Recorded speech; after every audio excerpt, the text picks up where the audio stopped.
আমি মাঝে মাঝে এখানে এসে চা খাই। ওর নাম ডেপুটি দেলোয়ার হোসেন ডেপুটি।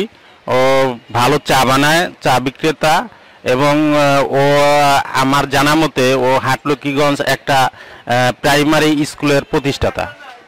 তো ও চলাফেরা একদম সাধারণ বেশ, কিন্তু ওর মনোবল অনেক বড়। ও যে একটা সাধারণ চায়ের দোকানদার, কিন্তু এই চায়ের দোকানদার অনুসারে ও যে কাজগুলি মাথায় নেয়, এই কাজগুলি অনেক সমাজের বড় বড় লোক আছে, তারাও এগুলি খেয়াল করে না।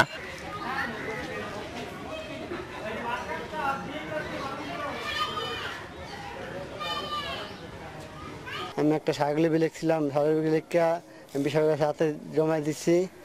এবং স্যার আমার এলাকায় স্কুল নাকি আমার এলাকা প্লাবে নষ্ট হয়ে যাচ্ছে, বিভিন্ন আড্ডা তৈরি হচ্ছে, জুয়া আক্রান্ত হচ্ছে এবং মাদকের সৃষ্টি হইতেছে, এলাকা প্লাবে নষ্ট হইতেছে। যেভাবে হোক আমার এলাকায় স্কুল ব্যবস্থা করে দেন। মানববন্ধন করছিলাম এবং বিভিন্ন স্যার আমার যেভাবে আমি আন্দোলনে নামছি, আমার একটা স্কুল দরকারি আমার এলাকায়। স্কুল কাজ শুরু করছি, যেমন রিক্সাওয়ালা, ভ্যান গাড়িওয়ালা এবং বিভিন্ন আমার এলাকার ব্যবসায়ীরা 10টা 20টা 50টা 100টা 500টা এবং দিয়ে দিয়ে সহায়তা করছে। এবং আমার এলাকার বড় ব্যবসায়ীরা 1 লাখ টাকা দিছে, কেউ 50,000 টাকা দিছে, দিয়ে সহায়তা করছে। সহায়তার কারণে আমরা এলাকা পঞ্চায়েতে মিল্লা স্কুল 3 মাসের ভিতরে স্কুল তৈরি করে ফেলাইছি। আমি মোহাম্মদ মোশাররফ হোসেন, সহকারী শিক্ষক, হাটলকিগঞ্জ বেসরকারি প্রাথমিক বিদ্যালয়। আমাদের স্কুলে এখানে আপামর জনগণের উদ্যোগে স্কুলটা এরকম প্রতিষ্ঠিত হয়েছে 2010 সালে। তো দীর্ঘদিন যাবৎ এরকম আমাদের স্কুলে এলাকার জনগণের সাহায্য সহযোগিতা স্কুলটি পরিচালিত হয়ে আসছে। তো আমাদের স্কুলের বর্তমান শিক্ষক সংখ্যা 9 জন। তো সম্পূর্ণ তারা এরকম বিনা পারিশ্রমিক শিক্ষাদান এবং পাঠদান দিয়ে আসছেন। তো আমরা এরকম সরকারিভাবে কোনো সাহায্য সহযোগিতা পাইতেছি না।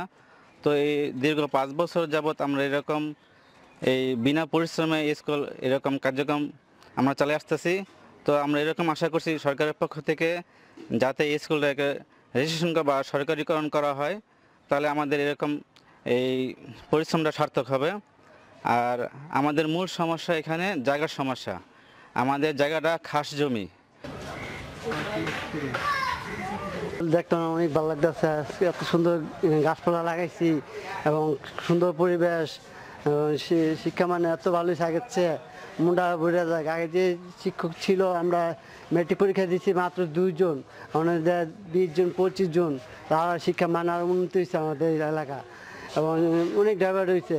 সরকারের পারে আমাদের স্কুল যেভাবে সরকারি করা হোক, আমাদের স্কুল চালাইতে অনেক কষ্ট হইতেছে, এবং সরকারি একটু পারে আমাদের স্কুল সরকারি করলে আমার সরকারি করলে আমার টেনশনটা মুক্ত হয়ে যেত, এলাকায় টেনশন মুক্ত হয়ে যেত।